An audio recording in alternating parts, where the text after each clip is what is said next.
Quindi abbiamo la tartaruga che sostiene il Monte Meru. Prima nuota in acqua, poi ovviamente vola nello spazio. E ora abbiamo questo barbuto dio parassita che sostiene il mondo. Facciamo una copia tridimensionale del nostro cratere e importiamolo in Blender. Diamo un'occhiata al Monte Meru. Ovviamente gli alti e i bassi sono esagerati in questa mappa. Ma ora ho un'idea di dove sia il Monte Meru. Ma prima di andare avanti, lasciatemi sfatare questa mappa. Questa mappa è un misto di 3 mappe, una falsa e 2 reali mappe. Lo scopo di questa mappa ovviamente è creare il cosiddetto Polo Nord. Ok, prendiamo la mappa e rimuoviamo un po' di spazzatura. Riempiamolo d'acqua e ora confrontiamolo con la mappa del cratere. Si vede quella piccola palla blu a sinistra nel cratere e al centro hai il Monte Meru.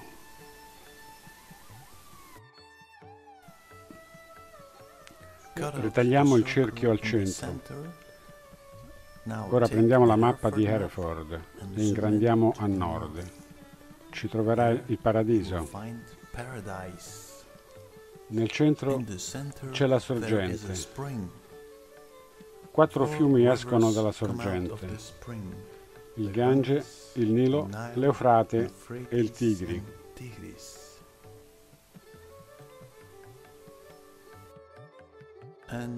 Ovviamente la mappa falsa è la creazione del Polo Nord all'interno del Monte Meru. La Groenlandia, secondo me, è un falso continente creato per nascondere il muro di ghiaccio. Quindi, se parti dall'Islanda e vai a nord, stai colpendo il muro di ghiaccio e non la Groenlandia.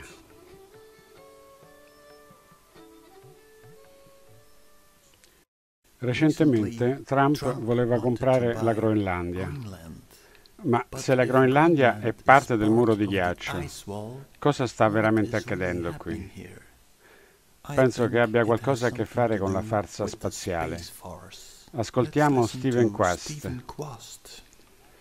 Perché abbiamo bisogno di una forza spaziale? Perché è una competizione economica, per i valori del futuro. Quando ne abbiamo bisogno. Ora, cosa si deve fare?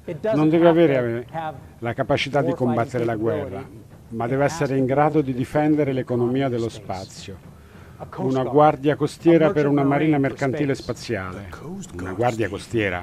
Steven, è quello che ci tiene intrappolati. Penso che tutta questa terra piatta del cratere Terra sta dando loro i brividi. Ma cos'è esattamente lo spazio, Steven? Diciamo che siamo a Miami e siamo affacciati sul vasto oceano aperto. Quell'oceano è lo spazio profondo. Quindi lo spazio è acqua. Un'astronave è una barca. L'orbita intorno alla Terra è il litorale dove le onde si infrangono. L'orbita intorno alla Terra è il litorale dove le onde si infrangono. Aspetta un minuto, Steven. Ho una mappa qui del nostro cratere e ci ho messo dentro un po' d'acqua. Puoi ripetere? L'orbita intorno alla Terra è il litorale dove le onde si infrangono. Quindi l'orbita è dove sono le onde. Quindi l'orbita è dove le onde si infrangono, è il muro di ghiaccio. L'orbita intorno alla Terra è il litorale dove sono le onde si infrangono. L'acqua profonda è lo spazio e c'è un continente là fuori, 3 volte più grande dell'Africa. Ma abbastanza stranamente c'è rimasto nel mondo oggi un'area grande quanto gli Stati Uniti, che non è mai stato visto da nessun essere umano. Ehi, aspetta un minuto, Steven. È della dimensione dell'America o di 3 volte l'Africa? Quella è la Luna e non ci abita nessuno. Sei sicuro, Steven? Perché ho visto un film una volta. Ma non importa. È lontano. Ha enormi quantità di tutto quello che Madre Terra ha, includendo acqua. Acqua al polo sud, nei crateri più grandi dei grandi laghi per quanto riguarda il volume. Così ora, all'improvviso, c'è acqua sulla Luna. Così, la mia conclusione. E se sai quello di cui parla Steven, sta in realtà dicendoci la verità. Ma va bene, abbastanza tempo sprecato con i parassiti. Torniamo al labirinto. Quindi, quello che cerco oggi è il centro del nostro cratere. Sì, il centro era Gerusalemme, ma quello è da un punto di vista geografico-politico. Molte battaglie furono combattute dai cristiani e musulmani, da Cesare e dai papi, per conquistare il centro tattico del mondo. Ma oggi sto esplorando il centro magnetico del nostro cratere, il Monte Meru. Per le persone che conoscono il mio lavoro, sanno che la mappa dell'Antartide è esattamente la metà del nostro cratere. E nel centro dell'Antartide c'è il punto che stiamo cercando, il Monte Meru. Così, quando prendi la mappa dell'Antartide e ingrandisci l'immagine al centro, vedi, non ci sono più dettagli, solo un cieco punto bianco. E Google Maps in Antartide hai questo strano punto bianco. Guarda la mappa del mondo Disney. Hai Gerusalemme e sotto c'è il cerchio con la croce. Quindi questo era stato nella parte posteriore della mia mente per un po', e tutto ha iniziato ad avere un senso quando ho visto un frammento del Trono di Spade. Diamo quindi un'occhiata all'introduzione del Trono di Spade. Hai il muro di ghiaccio con un buco nel mezzo. Diamo un'occhiata alla mia mappa tridimensionale del cratere. Hai lo stesso buco negli occhi. Andando lì sul terreno, vedi acqua, scorre in piena, inondando la prima città. Andando in salita alla prossima città, e quella città si chiama Winterfell. Che cosa vedi in città? Un albero. Quindi cosa sta succedendo qui? Prendiamo la mappa di Hereford. Hai il buco nel muro di ghiaccio, le colonne d'Ercole. L'acqua scorre prendendo la prima città, Cartagine, e scorre nella prossima città ed è l'isola di Creta. Quindi a Winterfell hai un albero, l'albero di Sicamore, ma sull'isola di Creta hai il labirinto. Quindi, qual è la connessione tra il labirinto di Creta e l'albero di Winterfell? Questo è il segreto del labirinto. Se ho ragione, l'albero e il labirinto sono la stessa cosa. Cosa potrebbe essere il labirinto? Forse è uno schema, una sorta di modello energetico creato dall'albero, e l'albero sarebbe l'albero magnetico della vita. Così, quando stavo pensando a uno schema, improvvisamente ho iniziato a pensare a una bobina di Tesla, l'albero della vita, o forse l'oscillatore a onda multipla di Lakhovsky.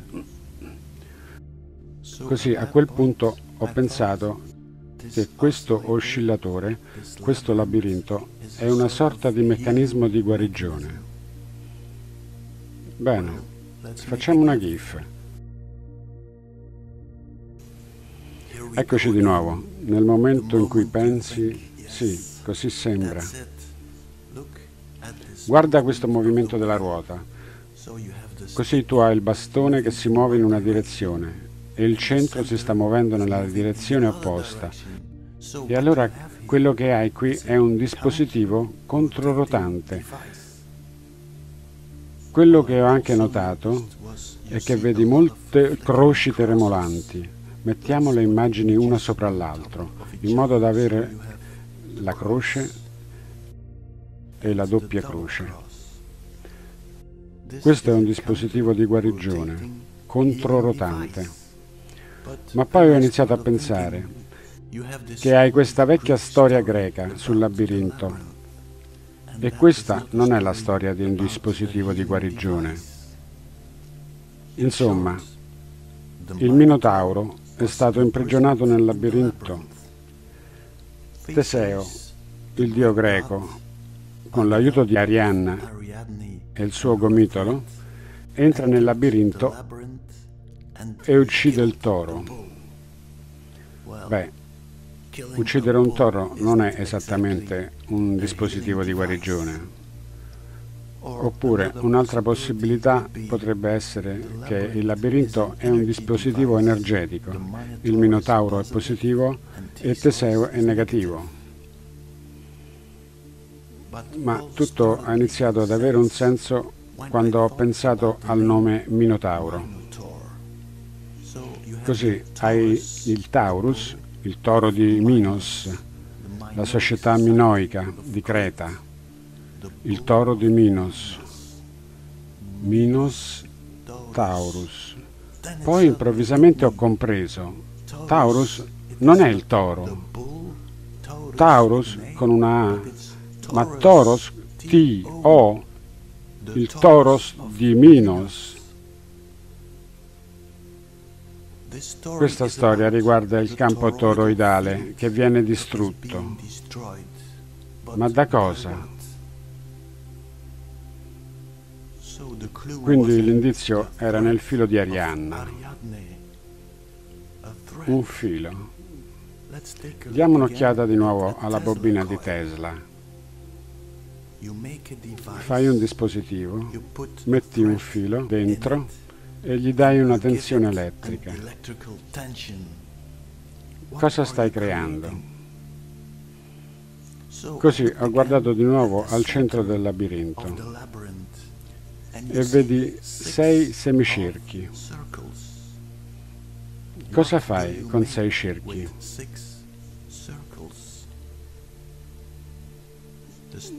La stella di Davide. Facciamo una GIF. E cosa vedi? Stai creando una Merkabah controrotante. Questo sta distruggendo il campo toroidale della Terra. Cosa c'è nel nome? Teseo, Tesla. Quindi Tesla Teseo sta per tetraedo.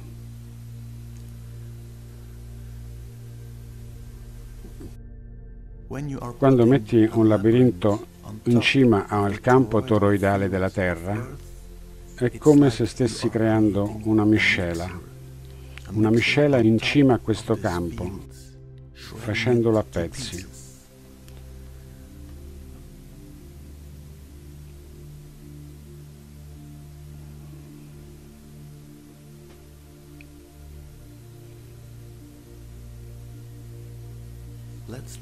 Prendiamo il Tauro e poi puoi vedere chiaramente al centro il Santo Graal o l'albero sacro della vita.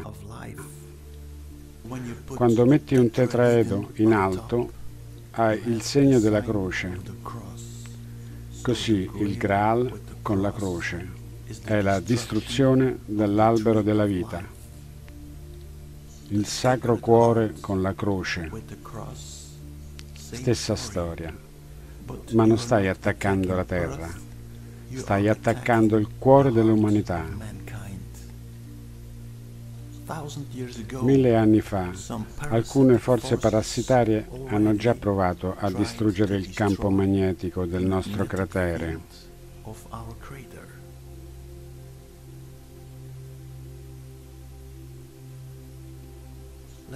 Ruotiamo di nuovo questa GIF. È esattamente qui, ci risiamo.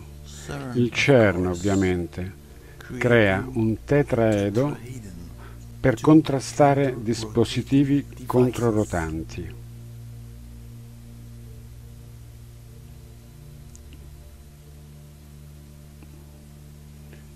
I guardiani sono le persone con cui ci si imbatte costantemente contro quando sta indagando in qualche cosa. Fino ad ora era Walt Disney, ma nel mio ultimo video mi imbattevo costantemente in David Bowie. C'è una connessione tra i due. Nel 1966 muore Walt Disney e David Jones cambia il suo nome in David Bowie. Ecco la creatura chiamata David. Ciao David. Sei un uomo o una donna? O forse entrambi? David ha uno strano occhio. È un segno degli dei. L'occhio di Odino. David con il segno delle rune. La S, stranezza spaziale. Ciao, Maggiore Tom, pompando la menzogna del volo spaziale. Ciao, mondo. Shh, non dirlo a nessuno, sono un guardiano. Interpreta Tesla in un film, una creatura nel film Labyrinth. La creatura ovviamente è Iside. Iside e Horus. Diamo un'occhiata a uno dei suoi ultimi video, Lazzaro. Il David bendato è pronto per attraversare i bastoni del fiume, con le monete sugli occhi. Una scarpa femminile, sì, conosciamo David, interpretando Cristo crocifisso. E alla fine David sta tornando nell'armadio.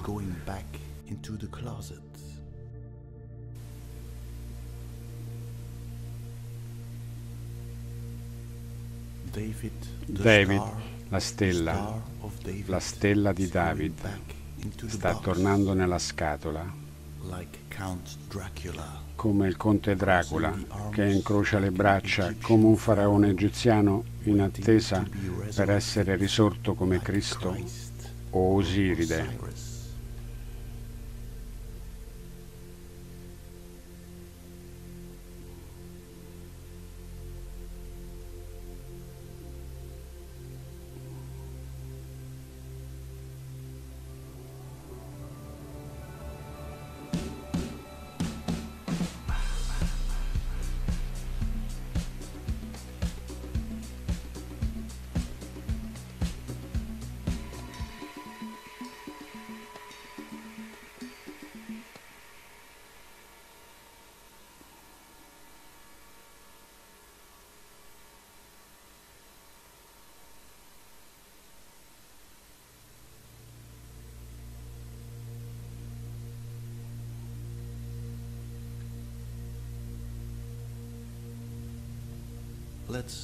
Vediamo cosa succede con questo Wim Butler. Grazie per aver guardato. Ciao.